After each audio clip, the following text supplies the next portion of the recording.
Zach with Wingard Wearables. You're one of 12 special people who's going to watch this video to the end. And today's video is about edged weapons that are dull, like not sharp, not pointy. We're going to be going over some examples of these and reasons why you might want your edged weapon to be a bit on the dull side. So, edged weapons, that's damaging an opponent by penetrating or cutting or slicing, splitting through the flesh and bone that makes up your opponent.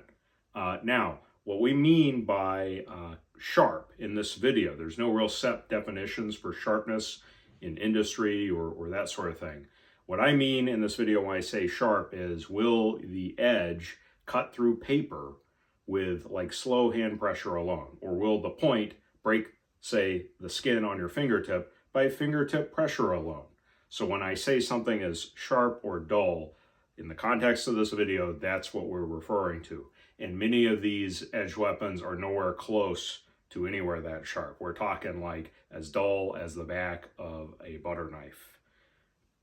So in nature, many animals have teeth, talons, tusks, antlers, horns that they tear apart. They use as weapons to protect themselves or to attack, prey or to fend off, in competition.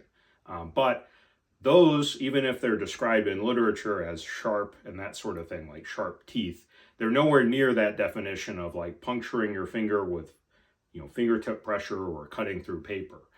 These animals can accomplish tearing a man to pieces or another animal to pieces because of great force. Like those teeth, those talons, those horns, they have enough concentration of the incredible force of the animal to cause that split, that penetration, that separation of flesh and bone. So that's why when you look at the animal kingdom and all the edged weapons that they have, they're very dull. And they have to be because of the strength of the material. These are nowhere near as strong as metal. They cannot support the fineness of a thin edge or a thin point. They have to be blunt for durability purposes. And that same approach of just having something that is an edged weapon that's blunt, that isn't sharp, that's dull, it still can, with great force, achieve an effect on target. So, tomahawks. Many modern makers of spontoon tomahawks are looking at museum pictures of these tomahawks. They aren't handling historic examples, and they will make their reproductions with a sharpened, like a dagger-like blade. But in reality, historically, spontoon tomahawks had an edgeless blade. It was basically a flat spike. And the spike tomahawks that featured a blade-like spike, these weren't actually blades either. These were essentially flattened spikes. And so this has is a modern reproduction of like a historic museum example made by my mentor, Jack Vargo. He inspected the originals in the museums, and you'll see examples where the edge on these spikes is duller than the back of a table knife.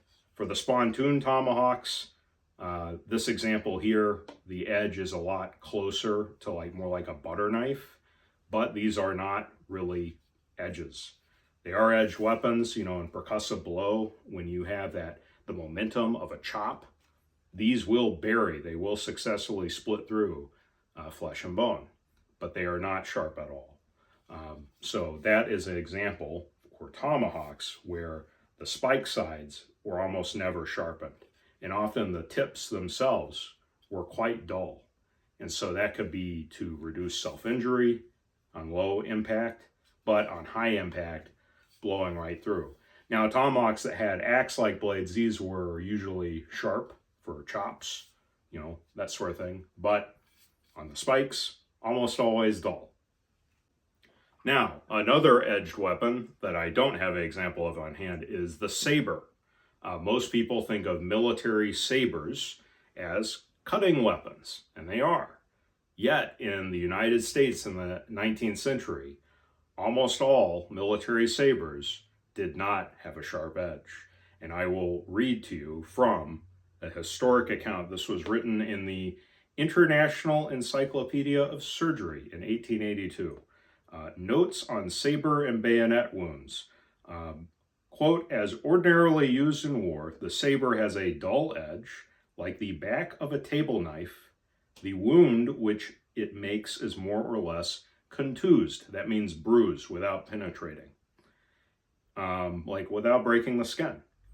Nevertheless, the wounds heal as readily as incised wounds made with keen-edged weapons. Now, that text is referring to the author's experience. He was a medical surgeon, like I think his name was Dr. Bill. He also wrote notes on arrow wounds, which we'll be getting into later. But that was based on his experiences in the American Civil War, treating saber wounds, bayonet wounds, that sort of thing. So for some reason, in the 19th century, military sabers were not ground to a sharp edge. Now, he does mention in Europe that in the dueling that occurred, that sabers were often sharpened so that you could break the skin of the opponent in context of a duel, to draw first blood. Dueling for honor, not dueling to the death. But in context of American 19th century military, sabers were rarely used and were often just kept completely dull, not really a functional edge. You were basically hitting someone with an unsharpened steel bar.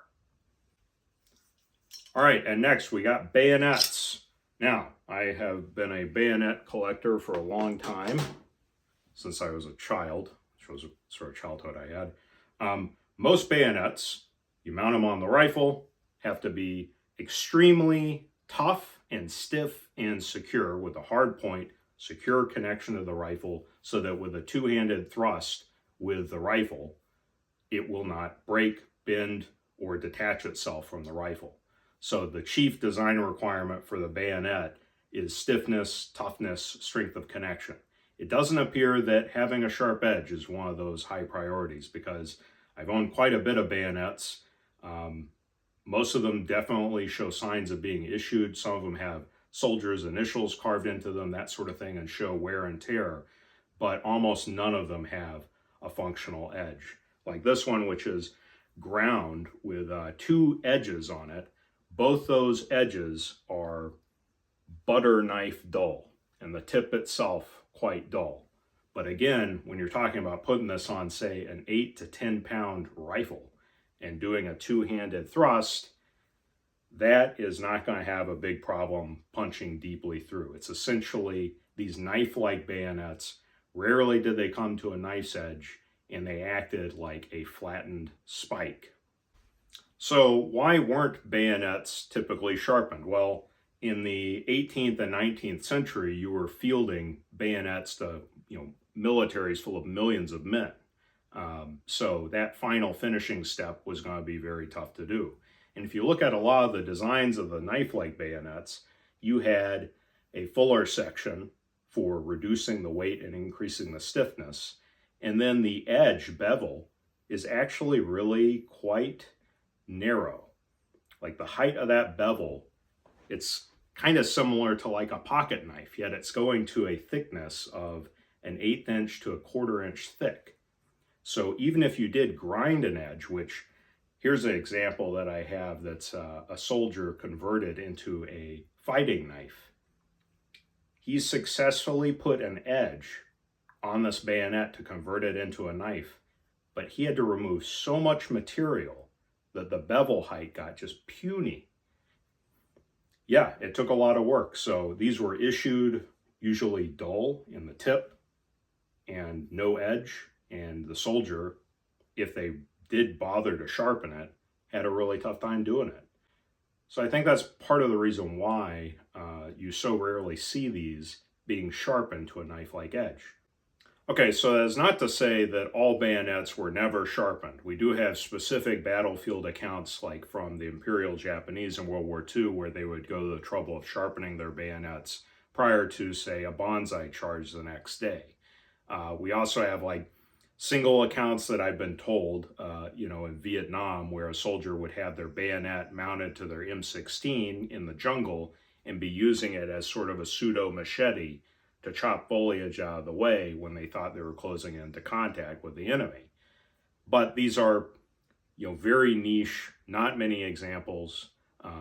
So for most part, bayonets just thrust like weapons. Now you might be thinking the examples of bayonets I showed you were from an era when a soldier had a repeating rifle, like not a single shot weapon. Yet in the era of single shot muzzleloader rifles, bayonets were still dull. I got notes again from Dr. Bill, notes on bayonets and saber wounds. Here we go. The quote, "The bayonet," he's referring to the socket spike bayonet used, "makes a puncture wound, and this weapon being more or less blunt, the wound is apt to be a good deal contused." Again, that word contused, bruised without breaking the skin. Now, obviously, the spike part of the bayonet did break the skin. He notes the weapon is triangular in section and makes a wound of 3 radiating branches. So essentially, the spike bayonet was blunt in the tip, did not have a functional edge, and created a triangular puncture wound, which, according to Dr. Bill, really the treatment of the puncture wound was not remarkably different from any other. So I'm going to make a little noise here, set my notes down. And I'm going to show you probably one of the most modern spike bayonets that was made. This is for an FN FAL rifle. It's kind of cool. It's got a flash hider that slides over the barrel that doubles as sort of the handle, and then it goes to this spike. And I've handled spike bayonets like socket style, like even going back to like Revolutionary War era. Obviously, they're a lot longer because those were intended, potentially to face opponents or mounted on horseback, that sort of thing. But even still, with this modern version, there's sort of a triangular or semicircular shape to it. It is a very stiff, I wouldn't even call this a blade anymore. It's simply a spike, and it is extraordinarily dull. But again, mounting a sharpened metal stick on the end of your rifle with all that momentum, putting your body weight, both hands on it, and just battering ramming it into an opponent, it's going to go through the fabric, the flesh, go through the sternum, all that stuff. So spike bayonets, very, very dull edge weapons. All right, so let's talk about knives, fighting knives. Now, knives should always be sharp if you're going to be using them in utility.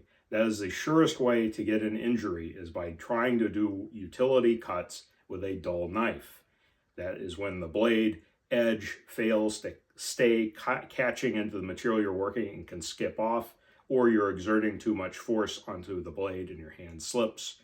It's just a dull knife is always bad to do work with. You always want a sharp knife. But in the context of combatives, there are examples where soldiers intentionally blunted knives for use in combatives. And I have an example showing the Fairbairn Sykes dagger from World War II. This is a modern reproduction made in England. It came to me without really functional edges. It was ground very nicely, but came to not sharp edges. I sharpened these up myself, but it definitely had an extremely sharp tip. If I pressed my fingertip on this, I would definitely break the skin. However, in World War II, there were accounts of that fine tip getting caught into bone and causing the knife either to get stuck or to break. So if you can imagine the thrust, that fine tip catching into a forearm bone or in the forehead and the skull at an angle, that fine tip will bite into the bone and get stuck. The tip won't want to move forward while you're exerting thrust into it.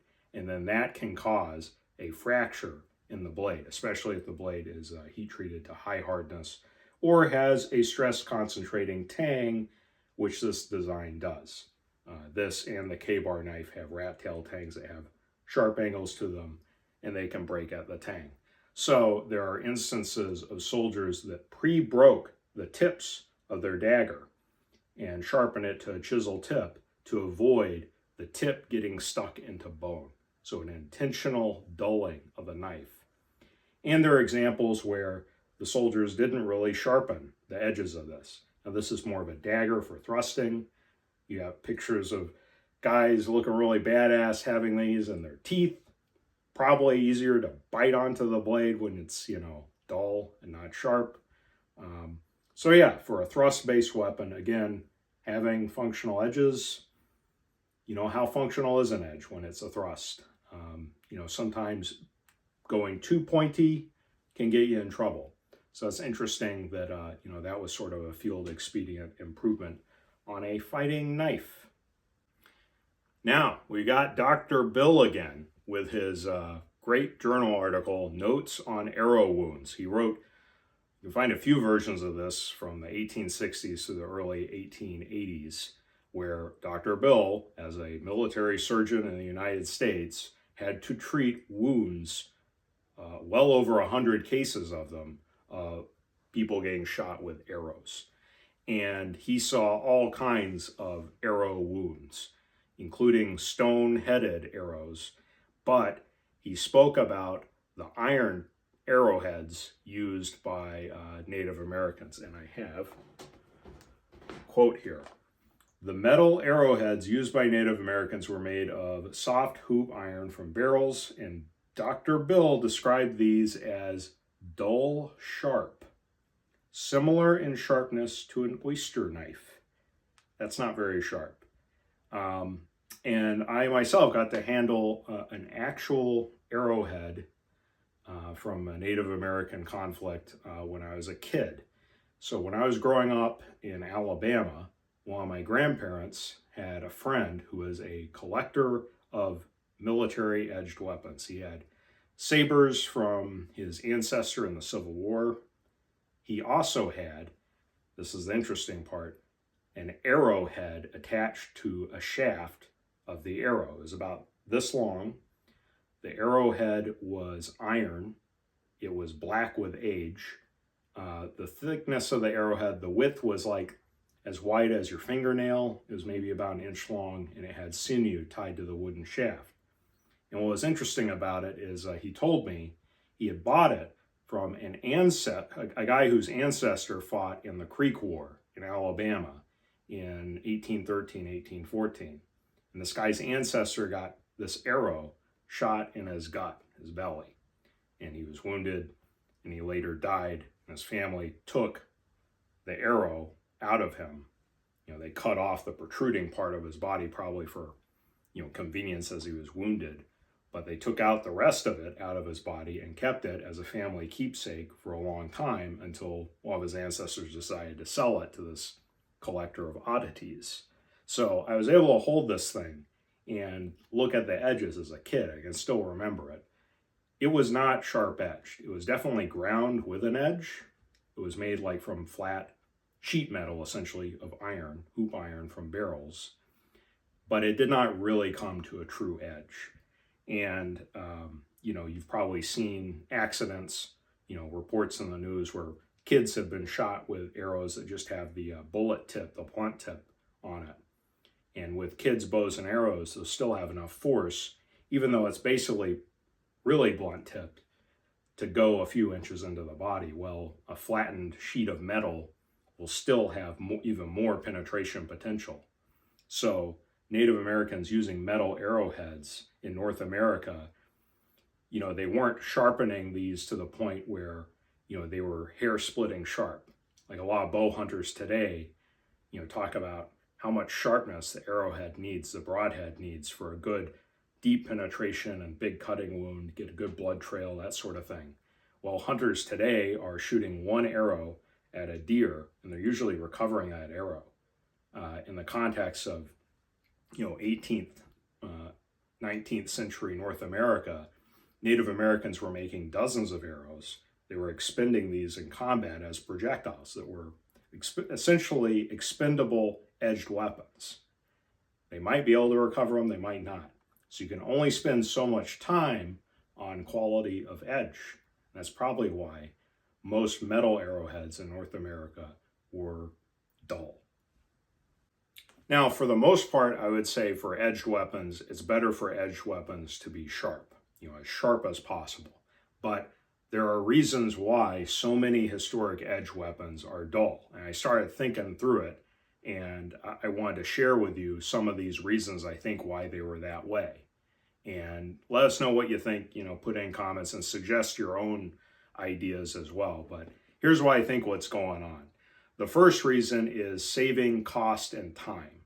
So think finishing an edge to like an actual sharp edge that can cut paper or split hairs even. That is a very tedious thing to do. That's very time consuming. So if you are trying to field an army of millions of men and they gotta have all kinds of equipment on them, and one of those items of equipment is a bayonet, that's millions of bayonets. That costs a lot of money back then. And back then, countries' GDPs and their tax structures and stuff, they just didn't have near the money to spend. They had much bigger armies than they have today. So, where are you going to reduce costs? It's the finishing. So you can make a bayonet that will function firmly attached to the rifle. It'll be pointy, it'll be tough, it'll be stiff, but you're going to issue it to the soldier dull. And it's up to the soldier whether or not they sharpen it, and most of them didn't. Same with Native American arrows. It's just going to take you a lot of effort to cold work pieces of iron you recovered from barrels and convert them into arrowheads. Or if you trade for them, if someone else is making them for you, they're going to charge more if they're sharper. So there's only a limit you can do in expending effort into anything. It's the same way it goes with modern military arms today. If you look at military standards for accepting the accuracy of rifles, we always assume, hey, a rifle should be as accurate as possible. Well, really, it can cost a fortune to get a rifle to be extremely accurate. And in reality, the average military standard for rifle ammunition dispersion and that sort of thing is much, much worse than it could in theory be. It's the same thing with anything else. You got to reduce quality to increase quantity and reduce cost. So spiked tomahawks are another example of how having a dull edge could be useful.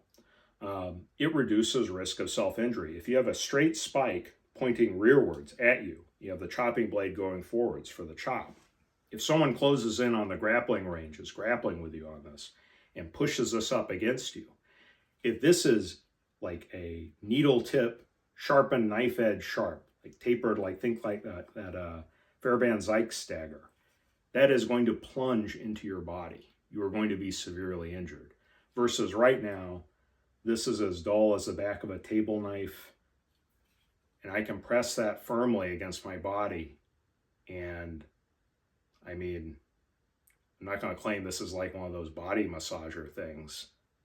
It's not that it feels good, but it's actually not hurting me. And you need a lot of force to get that to work. So that's probably why a lot of these spike tomahawks feature dull tipped spikes with dull edges. It reduces the risk of self-injury. Also, there are many examples of Native Americans carrying their tomahawks without a carry system. So having this sharp axe blade extending out, yes, that's some risk of self-injury, but having a really sharp spike poking out, that would greatly increase your risk of self-injury. So if it's dull, that also makes it safer to carry. And that goes back to carry systems in general. If you have a sharper weapon, you need a better quality scabbard and that sort of thing to protect you from the weapon as you carry it. There are examples of, non-metallic knives, think like prison shivs, that sort of thing, where they basically come to a point that isn't that pointy and they don't really have any functional edges, and people conceal these things in their pocket or elsewhere on their body. It simplifies the carry system when your edged weapon is kind of dull. Another reason you may not want your edged weapon to be very sharp is extraction. So for instance, this spontoon tomahawk comes to sort of a edgeless edge. It's like a butter knife. And if it was sharper, and we've done tests with like sharpened beards on tomahawks, that sort of thing, when you slam a tomahawk into a flesh and bone target, if the top and bottom trailing edges are sharpened, it bites into the flesh and bone, and you actually have a tough time extracting it. And you've got to kind of can opener it out, put a second hand on the handle and extract it. It's not ideal. But when it is dull edged, it doesn't bite into the target as much. It's just a flattened spike. It punches in, and then you can extract it right out. That may be one of the benefits that bayonets were kept so dull edged. And there's been a few accounts of bayonets that got stuck into bodies and then had difficulty in extraction. But there are other accounts where that wasn't an issue. And I do think it's going to be harder to extract a bayonet with a sharp edge than it would be with a dull edge, just based on what I've observed with, penetration and extraction tests with dull versus sharpened edges. So I hope that kind of makes sense. It's kind of a theory that probably needs more testing, especially in the context of bayonets. But certainly with tomahawks, having duller edges does have an advantage, especially on the trailing edges. Like if you look at our Stingray tomahawks and Empress tomahawks and back ripper tomahawks, we have an extraction video.